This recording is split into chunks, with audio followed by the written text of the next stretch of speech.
Venons-en maintenant à cette étude réalisée par un site de consommateurs. Après l'achat.com, 86% des Français interrogés avouent avoir déjà piqué une crise de nerfs. Bref, se sont déjà fortement énervés devant un mode d'emploi. Il se trouve que ces modes d'emploi sont de plus en plus souvent informatisés, ce qui ne plaît pas aux clients. Ils les préfèrent sur papier. Les notices, c'est sur ce sujet que vous nous avez posé vos questions.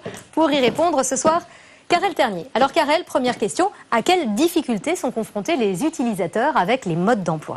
Alors il y a d'abord le mode d'emploi incomplet, comme celui de la machine à laver qui ne détaille pas les programmes de lavage, c'est embêtant. Ensuite, le mode d'emploi incompréhensible car trop expert ou mal traduit, ça c'est très fréquent et cela en devient parfois comique. Prenez par exemple cette notice d'un poste autoradio qui vous explique qu'il faut continuer le une fois sur le mode de radio, c'est pour tourner on-off. La fonction de recherche, voilà, c'est lunaire et les 3 pages, c'est normal. Et les 3 pages sont du même niveau. Enfin, il y a encore pire, il arrive que les notices ne soient pas traduites du tout. Un classique, paraît-il, dans le petit électroménager de marque confidentielle. Deuxième question, Karel. Les fabricants sont-ils obligés de fournir un mode d'emploi? Eh bien oui, la loi les y oblige. En revanche, elle n'interdit pas le mode d'emploi électronique, c'est-à-dire lorsque les fabricants renvoient leurs clients sur une notice téléchargeable sur Internet. C'est de plus en plus fréquent, surtout pour les smartphones, les tablettes.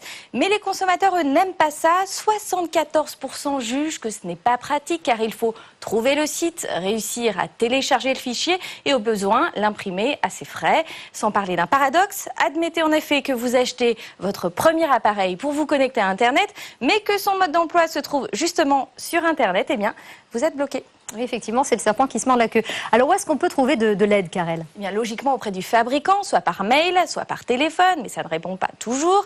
Sachez qu'il existe aussi des sites d'entraide spécialisés qui proposent des milliers de modes d'emploi téléchargeables gratuitement et des forums de dépannage.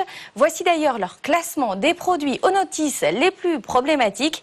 En 1, l'électroménager. En 2, les voitures et leurs tableaux de bord parfois compliqués. Et enfin, les smartphones et les tablettes. Effectivement, ça me parle. Merci beaucoup, Karel, pour ces informations. Alors justement, conso, les modes d'emploi sont-ils trop compliqués? Réponse sans appel, c'est oui à 70%, 24% de non seulement, déjà plus de 28 000 réponses. Et vous pouvez continuer à voter sur notre site m6actu.fr en partenariat avec MSN.